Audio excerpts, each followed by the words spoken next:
Hey there, it's Charles, and these will be CAS Reflections for the week of April 5th to 11th. And this week I want to talk about Fly and its marketing campaign because for the last 3 weeks we have been going out and asking people to go to the conference. And I got a lot of interesting responses, which I would like to share. My first observation was that when I asked people to go, I tried to make it sound pretty important. I told them that you will learn a lot of financial knowledge that you will need after high school. You need to know how to pay off your student loans. You need to know how, when you get your first credit card, how that kind of stuff works, and what happens when you're in debt and everything. And those are very important ideas that people should be learning, which they're obviously not. But then when when they asked me what time the conference was, I told them it was 9 to 3, and they started telling me that that's a bit too early for them and they would want to sleep in.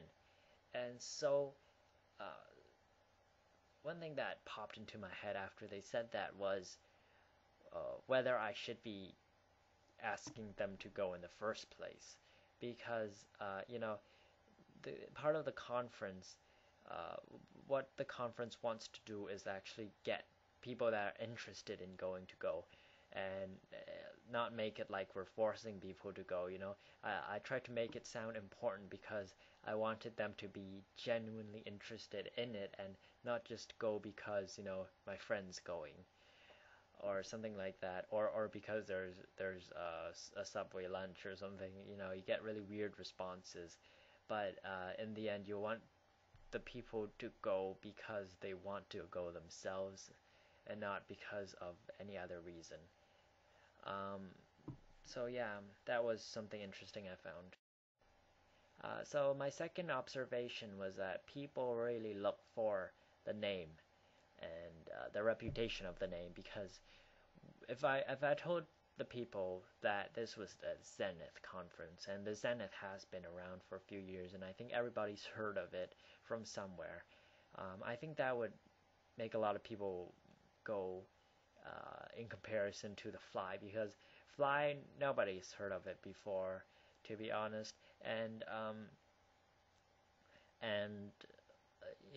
one of the things that people really asked me was what did Fly do in the past, and um, or if they had any conferences in the past. And when I told them that this was their first year, I think that turned a lot of people off, because they thought that, hey, I'm not really sure about this thing, because we're kind of being the guinea pigs of some kind of experiment, and uh, whether our year is successful would determine whether they would have more conferences in the future. So I don't really like being, I don't like the 50-50 chance of this being good and this being bad. I want to, like the Zenith, if it was successful one year, then the next year a lot of people would want to join.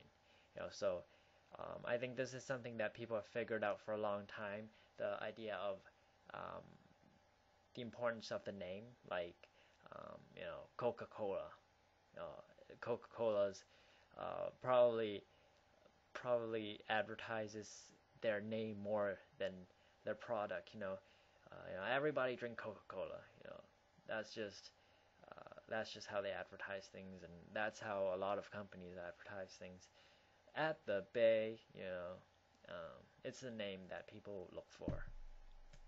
My third reflection is that the people that were more willing to go were ironically the people that I didn't know very well, while the people that I knew very well were more likely to say no, or ask me questions, or joke around with it, or say, hey, why would I want to go? What is this thing? And that is kind of why business people are so stereotypically cold.